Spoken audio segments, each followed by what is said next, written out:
तेही समोर येईल.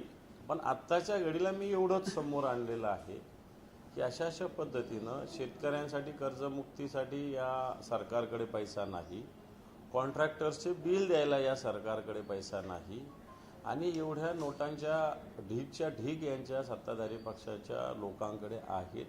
मी हे जनतेच्या समोर आणलेलं आहे. कारण आधी अशाच पद्धतीनं जे संजय शिरसाट आहे संभाजीनगरचे, यांच्या घरातला व्हिडिओ, आता घरातला व्हिडिओ तर बाहेरचे माणसं नाही काढू शकत ना, त्यामुळे घरातला व्हिडिओ समोर आला होता की नोटांच्या बॅगच्या बॅग भरलेल्या. आता हा व्हिडिओ घरातलाच व्हिडिओ एका अर्थाने म्हणावं लागेल. आणि त्या महोदय जे कोणी आहेत, तुम्ही आमदार हे सांगतात, त्यांना ह्या नोटा किती आहेत काय आहेत सगळं मला असं वाटतं दाखवल्या जातात आणि नंतर त्यांना ते द्यायचे असतील. त्याच्यामुळं हे जनतेसमोर आलं पाहिजे की आत्ताच्या घडीला हे सत्ताधारी पक्षाच्या लोकांनी कशा पद्धतीनं हैदोस सत्ता आणि संपत्तीचा घातलेला आहे, तो मी या व्हिडिओच्या माध्यमातून जनतेच्या समोर आणलेला आहे.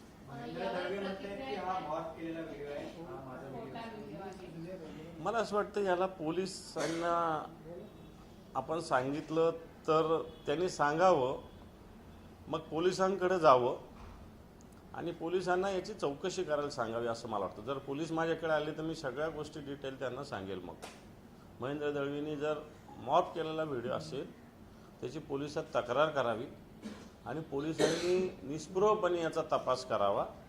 आणि जर माझ्याकडे चौकशीला पोलीस आले तर मी त्यांना या संदर्भात व्यवस्थित उत्तर देईल. या व्हिडिओचा काही अंशी जरी सत्यता आढळली तरी मी आमदारकीचा राजीनामा देईल असं ते म्हणतात. हे पण मी कोणाला आमदारकीचा राजीनामा देण्यासाठी किंवा त्यांच्यावर आरोप करण्यासाठी हा व्हिडिओ पोस्ट केलेला नाही. मी आत्ताच्या घडीला जे 50 खोके एकदम ओके लोक म्हणत होते तर काही लोकांना राग येत होता, म्हणजे खोक्यांचंच राजकारण सगळं चालू हे दाखवण्यासाठी मी मला त्यांच्या राजीनामा माझं काय व्यक्तिगत त्यांच्याशी काही राजकीय नाही आहे. त्यांनी त्यांचं खुशाल जे करायचं ते करावं, मला त्याच्याशी काही घेणं नाही. मी काय त्यांचा राजीनामा मी व्यक्तिगत त्यांच्यावर आरोपही केलेले नाही, करणार पण नाही. माझी भूमिका याच्यामध्ये ती कोण व्यक्ती आहे त्यांचा राजीनामा वगैरे मला त्याच्यात इंटरेस्ट नाही. मला सांगण्याचा मुद्दा आहे की आत्ताचे सत्ताधारी पक्षाचे लोक कशा पद्धतीनं जनतेची लूटमार करून, कारण हे तर काय यांच्या शेतीच्या उत्पन्नातून नाही येत, हे सगळ्या गोष्टी फॅक्टरीतून येत नाही. मग सगळे टेंडर्स, सगळं राजकारण, सगळे याचे त्याचे टक्केवारी घेणं, बदल्यामध्ये सगळ्या गोष्टी करणं, याच्यातला हा पैसा आहे.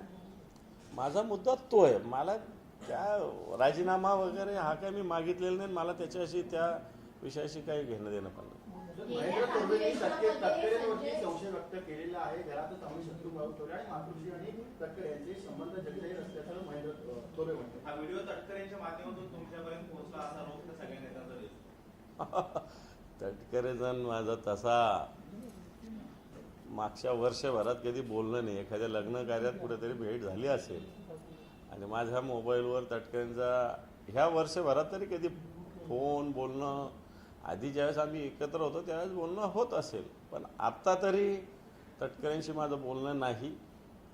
व्हिडिओ माझ्याकडे काही कोणाकडून मी काय तो सोर्स सांगण्याची आवश्यकता नाही. पण मला असं वाटतं जी गोष्ट आहे तिचा खुलासा करावा. तटकरेंकडून आला राजीनामा देणं हे सोडून द्या ना. तुम्ही तुमचं आहे का नाही तेवढं सांगा, नसेल तर पोलिसात तक्रार करा, पोलिसांना चौकशी करू द्या. गेल्या संजय शिरसाट यांचा देखील व्हिडिओ असाच व्हायरल झाला होता, मात्र त्यांच्यावर कुठल्याही प्रकारची कारवाई केली गेली नाही. आता तुम्ही महेंद्र दळवी यांचा व्हिडिओ पोस्ट केलाय, त्यांच्यावर कारवाईची अपेक्षा करताय. तुम्ही म्हणतात राजीनामा नाही पण निदान कारवाई. हे पहा, जसे महेंद्र दळवी आहे याच्यात तसे समोर एक लाल शर्टवर पैसे मोजणारी व्यक्ती पण आहे. तिचा चेहरा दिसत नाही. मला तर वाटतं सगळ्यात मेन कल्प्रिट ती व्यक्ती आहे, सगळ्यात महत्त्वाची. त्यामुळे पोलिसांची जबाबदारी आता ती. पोलिसांना या सगळ्या गोष्टी सहज कळू शकतात जर ठरवलं त्यांनी शोधायचं तर. आणि मग पैसे कुठून आले, काय आले, किती आले हे पोलीस तपासू शकतात. आणि अधिवेशन ठीक आहे, अधिवेशन आहे, अधिवेशनात विषय होईल. संजय शिरसाटांचा त्याच व्हिडिओ मान्य संजय राऊत साहेबांनी केला होता. खरंच आता असे व्हिडिओ तर घरातले आहे ना. संजय शिरसाटांच्या तर बेडरूममधला व्हिडिओ तो. तिथं तर राऊत साहेब नव्हते केलं ना. कोणी त्यांच्याच शुभचिंतकाने तो दिला असेल. त्यांच्या पक्षातला असू शकतो, त्यांच्या घरातला असू शकतो. कारण बेडरूममध्ये काय माणूस कोणत्याही व्यक्तीला थोडी येऊ देतो. फार जवळचा क्लोज आहे त्यालाच येऊ देतो. त्याच्या वेळेसही मला वाटतं संजय शिरसाटाने अजून शोधण्याचा प्रयत्न केला नाही की आपल्याकडे काय होतंय.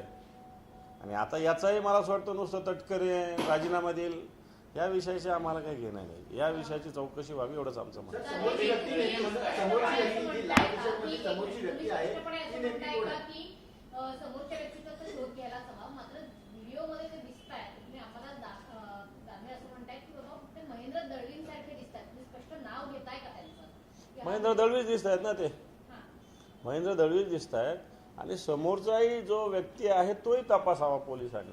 तर तुम्ही ओळखता का त्या समोरच्या व्यक्तीला का कोण वाटतोय तो समोरचा? ओळखतो म्हणून मी व्हिडिओ ट्विट केलेला आहे. मी काय बिन ओळखीचं ट्विट काय बिलकुल केलेलं नाही. पोलिसांनी चौकशी करा एवढंच माझं खुलं आव्हान आहे बस. मग तुम्ही त्या समोरच्या व्यक्तीचं स्पष्टपणे नाव का घेत नाही? आणि समोरचा व्यक्ती हा त्याहीपेक्षा मोठा आरोपी असू शकतो का? एवढा नोटा असणारा माणूस त्याहीपेक्षा मोठाच असेल. येईल समज. तुम्ही त्यांचं नाव का घेत नाही? समोरच्या व्यक्तीचं नाव का नाही? हे बा आता चेहरा दिसत नाही त्यामुळे तो मी नव्हेच म्हणेल तो. आता पुढचा त्याच्या चेहऱ्याचा येईल त्यावेळेस बघूया. मग कंत्राटदार आहे, राजकारणी आहे की नाही मी आता त्याच्यात तुम्ही मला आतमध्ये नका पोहोचू नका तिथपर्यंत. या व्हिडिओचा भाग 1 आलेला आहे. भाग 2 सुद्धा याच अधिवेशन काळामध्ये गदारोळ निर्माण हे पण मला अधिवेशनाचा हा मुद्दा नाही. मला ही महाराष्ट्राची संस्कृती खोक्यांची कशा पद्धतीने यांनी केलेली हा माझा मुद्दा आहे. याच्यातला अधिवेशनात काय होतं, सरकार काय घोषणा करतं, आम्ही काय प्रश्न विचारतो हे मला सगळं माहिती आहे. त्याच्यातून काय निघतं हे मला चांगलं माहिती आहे. परंतु या महाराष्ट्रात कशा पद्धतीनं राजकारण चालू आहे, कशा पद्धतीनं खोक्यांचं राजकारण चालू आहे, सत्ताधारी पक्षांच्या लोकांचा उन्माद कसा आहे हे मला या निमित्तानं समोर आणायचं आहे. तर यावर प्रतिक्रिया देताना महेंद्र दळवी तुम्हाला सुपारीबाज आणि ब्लॅकमेलर असं म्हटलेलं आहे. आता हे पहा सगळं समोर आणल्यानंतर एखादं उदाहरण द्यावं. मी हे दिलेलं आहे समोर. त्यांनी माझं एखादं सुपारीचं किंवा ब्लॅकमेलिंगचं एखादं उदाहरण द्यावं. मी हे सगळं खोटंही सांगेल. मग तुम्ही जो समोरचा व्यक्ती आहे त्याची चौकशीची मागणी करताय, तो शोधून काढला पाहिजे असं म्हणताय. तुमच्याकडे त्याची संपूर्ण माहिती आहे. तुम्ही स्वतः का पोलिसांमध्ये जाताय? पोलिसांनी माझ्याकडे आल्यावर मी माहिती दिली असं तुम्ही म्हणताय. हे पहा मी आज आत्ताशी पहिलं पाऊल टाकलेलं आहे. अजून काय काय याच्यावर होतं, काय काय भूमिका सरकार घेतं, ग्रह खातं घेतं हे मला एकदा बघू द्या ना. सगळ्या गोष्टी जर सरकारने काही गोष्टी स्वतःहून केल्या तर चांगलं, नाही केल्या तर आम्हाला करता येईल ना. पुढचे मार्ग आहेत ना आमच्याकडे. महेंद्र दळवी आणि त्यांच्या सहकारी नेत्यांच्या वेगवेगळ्या प्रतिक्रिया समोर येत आहेत. आधी दानवेंवरती कारवाई व्हावी मग ते सांगू शकतील की हा व्हिडिओ कुठून आला असं ते म्हणतात. तर दुसरीकडे हा व्हिडिओ मॉर्फ आहे असं देखील दावा करतायत. आणि दुसरीकडे तटकरेंवरती सुद्धा आरोप करतायत की त्यांच्याकडून हा व्हिडिओ त्यांच्यापर्यंत आलेला असेल. नेमकं त्यांच्या सगळ्या वक्तव्यांमध्ये वेगवेगळा संभ्रम दिसतो. हे पहा मी शिवसेना प्रमुख मान्य बाळासाहेब ठाकरे यांच्या विचाराचा उद्धवजींच्या नेतृत्वाखाली काम करणारा शिवसैनिक आहे. असं मी तटकरे बिटकरे यांचं ऐकून असे धंदे मी करणार नाही. आणि मी काही कोणत्या विषयासाठी सुद्धा हे केलेलं नाही. मी केलेलं आहे महाराष्ट्राची संस्कृती खोक्यांची कशा पद्धतीनं फोफावलेली आहे हे जनतेपर्यंत पोहोचविण्यासाठी मी केलेलं आहे. मी आता हे केलेलं आहे. ऑफिशियली माझ्या हँडलहून केलेलं आहे. पोलीस याच्यावर गुन्हा दाखल करू शकतात त्यांची इच्छा असेल तर. नसेल तर मला असं वाटतं या सगळ्या विषयाला पोलिसांचा किंवा सत्ताधारी पक्षाचा पूर्ण पाठिंबा आहे असं मी समजेन. तुम्ही तर पोस्टमध्ये लिहिलं आहे की शेतकऱ्यांना मदत करण्यासाठी यांच्याकडे पैसा नाहीये, मात्र पैशांची बॅग भरून मिळेल. तर मग शेतकऱ्यांना मदत अजूनही मिळाली नाहीये, मात्र आमदार पैशांच्या बॅगा घेऊन फिरताना आपल्याला दिसतंय. हे तर सत्य आहे. हे पहा शेतकऱ्यांना 31,800 कोटीचं पॅकेज जाहीर केलं. राज्याच्या इतिहासातलं सगळ्यात मोठं पॅकेज अशी घोषणा ह्या 3 जणांनी केली, मुख्यमंत्री 2 उपमुख्यमंत्र्यांनी. अधिवेशन चालू आहे. अधिवेशनाच्या पटलावर यांनी आत्तापर्यंत किती रक्कम कोणत्या कोणत्या जिल्ह्यात किती शेतकऱ्यांना दिली खुलासा करावा. आम्ही गावोगाव फिरून आलेलो आहे, पुन्हा फिरणार आहोत, या सरकारचा पंचनामा करणार आहोत. घोषणा करतात हेक्टरी वेगळी, प्रत्यक्षात मदत वेगळी आहे. 6 रुपयाचा चेक काही शेतकऱ्यांना आलेला आहे, ते माझ्याकडे व्हॉट्सअपवर शेतकऱ्यांनी पाठवलेले आहे. काही जणांनी उद्धवजींच्या दौऱ्यात, मीही नंतर पुन्हा फिरलो, या सगळ्या दौऱ्यात आमच्याजवळ पाठवलेलं आहे. जर 31,800 कोटीचं नुसतं घोषणा तुम्ही करता, अजून तर तेही त्याच्यातल्या काही रक्कम 50-60% लोकांना पोहोचलेली शेतकऱ्यांना. पण डिक्लेअर हेक्टरी समजा 18-36,000 असेल तर पोहोचली 5,000. डिक्लेअर 8,500 असेल तर पोहोचली 500 रुपये. ही काही रक्कम आहे? आणि त्याच्यातल्या 30-40% लोकांना तर अजून रुपयासुद्धा पोहोचलेला नाही, हे मी दाव्यासहित सांगतो. म्हणून अधिवेशन चालू आहे, सरकारने पटलावर किती मदत किती जिल्ह्यामध्ये मिळाली हे जाहीर करावं. दुसरी गोष्ट, केंद्र सरकारकडे अहवाल पाठवला, केंद्रीय मंत्र्यांनी सांगितलं की अहवाल आला नाही. दुसऱ्या दिवशी त्यांनी खुलासा केला की अहवाल आला. केंद्रीय मंत्री शिवराजसिंह चौहान यांच्या हेतूविषयी, प्रामाणिकतेविषयी बिलकुल आम्ही शंका घेऊ शकत नाही. शिवराजसिंह चौहान अतिशय प्रामाणिक व्यक्ती आहे, प्रामाणिक मंत्री आहे, शेतकऱ्यांचा कणवाळा असणारे मंत्री. याच्याविषयी मनात शंका असायचं काहीच कारण नाही. मग त्या मंत्र्यांना खोटं पाडलं गेलं, खोटं बोलावं लागलं महाराष्ट्राच्या. याच्यामुळं जर हा अहवाल आधीच पाठवला तर हा अहवालसुद्धा किती रकमेचा, किती तरतूद व्हावी अशा प्रकारचा हा सुद्धा विधिमंडळाच्या अधिवेशनात पटलावर आला पाहिजे. परंतु सरकार हे करणार नाही, कारण सरकारची मदत अजून पोहोचलेली नाही. सरकारने अहवाल उशिराच पाठवलेला होता. एकीकडे शेतकऱ्यांना ज्या मदतीची गरज असताना ती दिली जात नाही, एकीकडे या सत्ताधारी पक्षाचे लोक नगरपालिकेच्या निवडणुकामध्ये 10-10 हजार रुपये, 5-5 हजार रुपये मतदाराच्या घरी पाठवतात. एकीकडं अशा पद्धतीनं एवढ्या नोटाच्या रास, ज्याला म्हणतात धान्याची जशी रास अशी जशी नोटांची रास या मंत्र्यांकडं, या आमदारांकडे पडलेली आहे. माझा मुद्दा तोच आहे की एकीकडे शेतकरी दिवाळी साजरा करत नाही हे आणि हे एकीकडे राज्याचं दिवाळं काढतायत. सर, राज्यात सध्या स्थानिक स्वराज्य संस्थांचं निवडणुकांचं वारं वाहतंय, त्याच्याशी काही संबंध असेल असं वाटतं का? या विषयाचा व्हिडिओचा असेल ना, असेल, कुठेतरी द्यायचे असेल, काही ठेवायचे असेल, काही द्यायचे असेल, असू शकतं. कारण ऑलरेडी काही लोकांनी हेलिकॉप्टरमधून मोठ्या जडच्या जड बॅगा दाखवलेल्या आहेत. ह्या बॅगा कशासाठी? तुम्हाला एक दिवसाचा प्रवास येतो, 2-2 एवढ्या 2-2 आणि 4-4 एवढ्या जड बॅगा कशाला? कपडे ठेवलेली घरगुती जे आपल्याला रोजचं सामान लागतं याची बॅग किती जड असते, आम्ही प्रवास करतो. पण यांच्या बॅगा 2-2 गाडला उचलत नाही. तर त्या बॅगमध्ये काय असतं? निवडणूक आयोग झोपलेलं आहे का? असं कोणी सांगितलं की जातानाच तपासणी व्हावी, येतानाही तपासणी करावी लागते? पण ही सत्ताधारी पक्षाची होत नाही. आमच्या काही आमदारांनी ते समोर आणलेलं आहे आणि मला असं वाटतं हे सगळे मार्ग असेच आहे. सर, तुम्ही व्हिडिओ पोस्ट केला आहे, दुसरीकडे शेतकऱ्यांना मदत मिळत नाही हे देखील सांगितलंय. मात्र काल पहिल्याच दिवशी 75,000 कोटीच्या पुरवठा मागण्या या सरकारने ठेवल्या आहेत. पुढे इतके मोठ्या पुरवठा मागण्या सरकारने ठेवल्या आहेत. ते का पुरवणी मागण्या 75,000 कोटीच्या सरकारने ठेवल्या. आता मला असं वाटतं या पुरवणी मागण्यानंतर सरकारवर 10 लाख कोटीचं कर्ज होईल, कमी जास्त बजेटपर्यंत ते 10 लाख कोटीचं 100% होणार. देवेंद्रजी फडणवीस राज्याचे मुख्यमंत्री परवाच बोलले, राज्य आर्थिक डबघाईला निश्चित आलं आहे, परंतु दिवाळखोर झालेलं नाही. याचा अर्थ काय? माझ्या खिशात एक खडकूही नाही, फक्त आता मी घरदार विकायचं बाकी आहे, असं त्याचा अर्थ आहे. असाच त्याचा अर्थ आहे. जे देवेंद्रजी परवा चहा पानाच्या कार्यक्रमानंतर बोलले की राज्याची आर्थिक स्थिती डबघाईला आलेली आहे, परंतु राज्य दिवाळखोरीत नाही. याचा अर्थ काय घ्यायचा? डबघाईला म्हणजे काय आणि दिवाळखोरी म्हणजे काय? मलाही कळतं दिवाळखोरी. याचाच अर्थ माझ्या खिशात 1 रुपया नाही, परंतु अजून मला घरदार विकायचं बाकी आहे.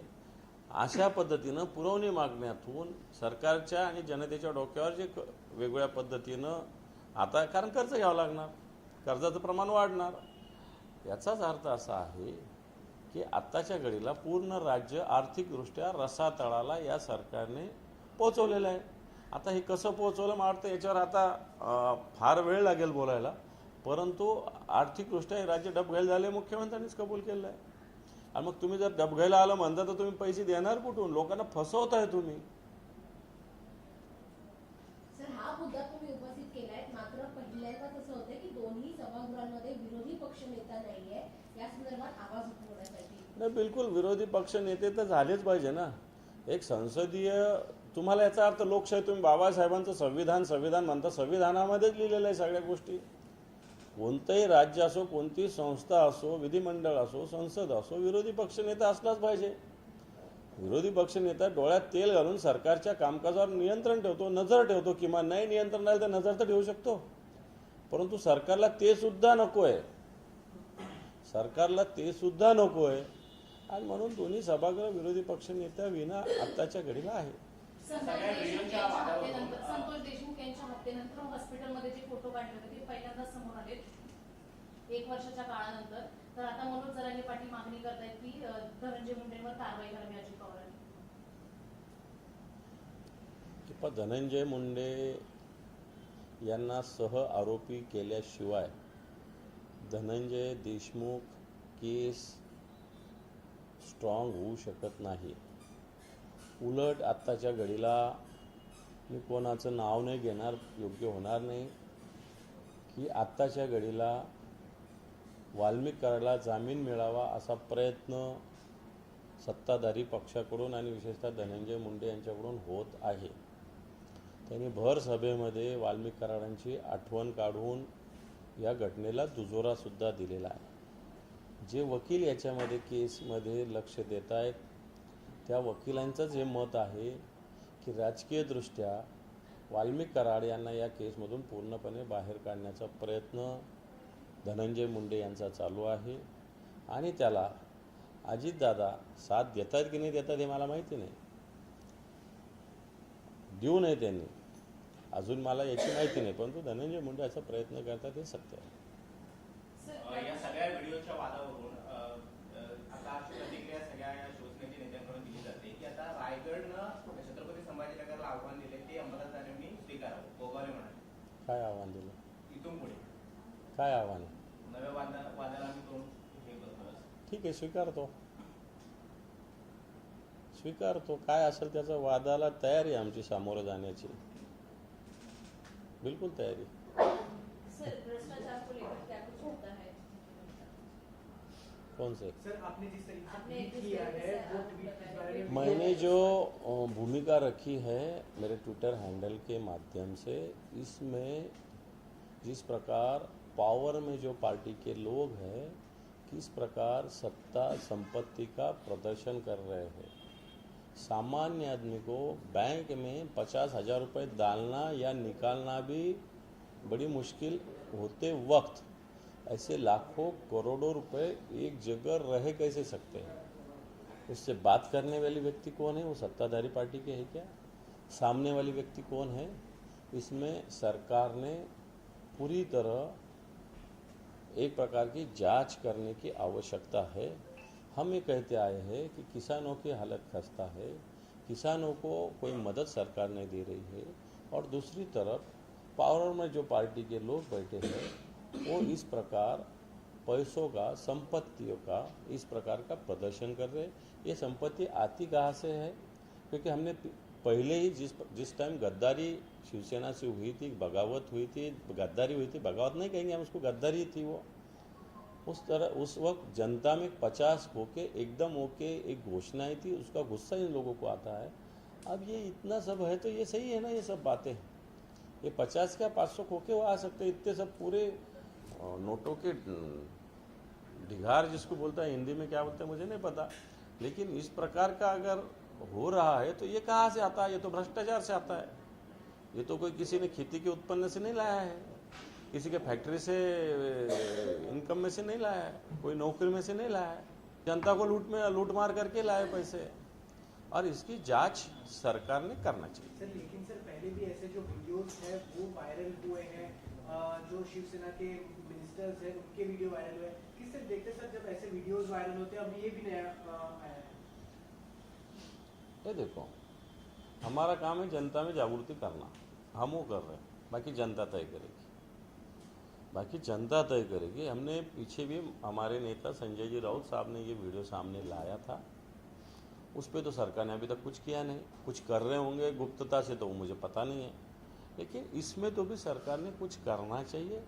इस प्रकार का, चलो ठीक है, मेरे खुद के पैसे बता दो, कोई प्रॉब्लम नहीं, तुम्हारा इनकम होगा तो तुम बता सकते हो, उसको क्या छुपाने की ज़रूरत क्या है। मैं अगर मेरा उत्पन्न उतना होगा, इनकम उतना होगा तो मैं बता सकता हूँ, उसको कोई डरने की ज़रूरत नहीं है। वो होगा तो उन्होंने सर ये लोगों ने वो बताना चाहिए। उल्टा ये अलग अलग आरोप प्रत्यारोप कर रहे हैं। मैं बोलता हूँ जिस इश्यू हमने रखा है उस पर बात करने की ज़रूरत है। आज किसानों को मदद नहीं मिल रही है, बच्चे बेरोजगारी से घूम रहे हैं, उनकी स्कीम लाड़का भाऊ बहन, लाड़की बहन, हजारों करोड़ 10-20 लाख महिला कम, ये तुम कर रहे हो और ये पैसा कहाँ लेके जा रहे हैं, किसका है? इसका मतलब तुम जनता को लूट के खुद के घर भर रहे हैं, लेकिन जनता को रास्ते पे ला रहे हैं। लेकिन सर इसके पीछे किसका नाम सामने आ रहा है, आपको भी शायद इसमें पता हो। किसका नाम? मैंने दिया ना, किसका नाम क्या सवाल है? मैंने किया ट्वीट, तो मेरा वीडियो है, मैंने भेजा है वो, उसको क्या किसका नाम लूँ मैं? मैंने खुद भेजा है। वीडियो में कौन व्यक्ति है जो पैसे दे रहे हैं, क्या लगता है आपको? ये देखो, आप ढूंढो अब आपकी जिम्मेदारी हो ढूंढने की। मैंने ट्वीट किया है, आपको लगा कि पॉलिटिकल लोग हैं, आप उसको पहचानते होगे तो उनका नाम दे दो और जिसका नाम होगा उसको पूछ लो। सर आप शिवसेना के विधायक महेंद्र दर्वी जी का नाम ले रहे हैं, इसमें क्या वही है इस वीडियो में आपको लगता है? मुझे तो उनके जैसे व्यक्ति लग रहे हो। सर पीएम मोदी का जो है पार्लियामेंट में ये स्टेटमेंट आया है, वंदे मातरम के डिबेट में उन्होंने ये कहा है कि कांग्रेस जो है वो वंदे मातरम को लेकर तुष्टीकरण की राजनीति करती है। वंदे मातरम के टुकड़े टुकड़े जो है कांग्रेस ने कर दिए और जबरदस्ती वंदे मातरम जो है मैं समझता हूँ, राजनीति में घसीटा जा रहा है। मैं समझता हूँ, मैंने कल पार्लियामेंट में प्रियंका गांधी का भाषण सुना। उन्होंने वंदे मातरम गीत कितने इसका था वो बताया, वो किस प्रकार उन्होंने कम किया वो भी बताया। अभी महाराष्ट्र गीत है, ये महाराष्ट्र गीत अपने प्रोग्राम में कितने इसका होता है? मराठी हिंदी में भी कड़वा बोलते हैं ना उसको, क्या बोलते हैं? अभी महाराष्ट्र गीत जो है, जो सही जो है वो कितने पैराग्राफ का है, कितने लाइन का है और कितना गाया जाता है अभी? फिर वो कहना है क्या हमने कि महाराष्ट्र के गीत की तोड़ मोड़ महाराष्ट्र के फडणवीस, शिंदे, अजित पवार के सरकार ने की, ये हमने कहना है? सुनो महाराष्ट्र गीत कितने का अभी पैराग्राफ का रखा है और कितना है ओरिजिनल। उसी प्रकार वंदे मातरम, रविंद्रनाथ टैगोर, नेहरू जी, सुभाष चंद्र बोस, इनका क्या संवाद हुआ, उसमें क्या क्या हुआ, ये बातें इतिहास में गवाही देती है। भारतीय जनता पार्टी का वंदे मातरम जो कहा है वो तो स्वातंत्रता का एक मंत्र था और कांग्रेस ने किया। वो वंदे मातरम किसने स्वीकार किया? कांग्रेस ही थी उस टाइम। वो क्या अंग्रेजों ने स्वीकार किया था क्या? लेकिन नरेंद्र मोदी को कुछ भी नहीं, कुछ भी हर जगह तुष्टीकरण, हर जगह ये बातें करना, जातीयवाद फैलाना, ये उसके सिवा वो क्या करते हैं? अभी मेरा ये माध्यम से अच्छा सब्जेक्ट निकाले आपने, महाराष्ट्र गीत कितना रखा जाता है अभी, आप सिर्फ ढूंढो उसको। फिर हमने कहा कि महाराष्ट्र का अपमान कर रहे हैं।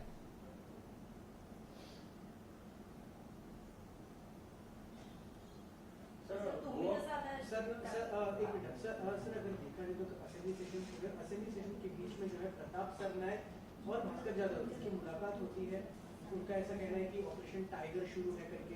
किस तरह देखते हैं सर जब ऐसा ये देखो, अधिवेशन में ऐसे सब लोग मिलते हैं, इसमें कोई किससे मुलाकात हुई, किसी ने किसी को सेकंड किया, बोलते ऑपरेशन टाइगर शुरू हुआ, ऑपरेशन लायन शुरू हुआ, ऑपरेशन डॉग शुरू हुआ, कुछ भी बातें में कोई वैल्यू नहीं है। ऐसे सेशन में पार्लियामेंट का हो, अपने इधर का महाराष्ट्र का हो, ऐसे लोग सभी पार्टी के एक से मिलते जुलते हैं।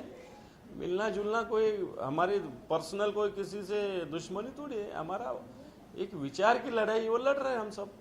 सर मराठीमध्ये सायनमध्ये 2 एकरचा भूखंड असलेला बीएमसी जागा आहे आणि ती बीएमसी महानगरपालिकेने आता विश्व हिंदू परिषदेला 30 वर्षासाठी भाडेतत्वावरती दिलेली आहे।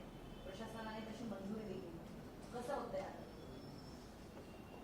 मला याच्यातली माहिती घ्यावी लागेल, परंतु अशा पद्धतीनं जागा ज्या आहेत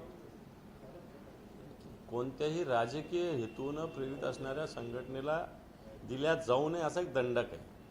परंतु तो कोणीच पाळत नाही हे तितकंच सत्य आहे. पण मला याच्यातली माहिती घ्यावी लागेल. विश्व हिंदू परिषदेला दिली का काही संस्था असतात, विश्व हिंदू परिषदेला दिली नसेल असं माझं मत आहे.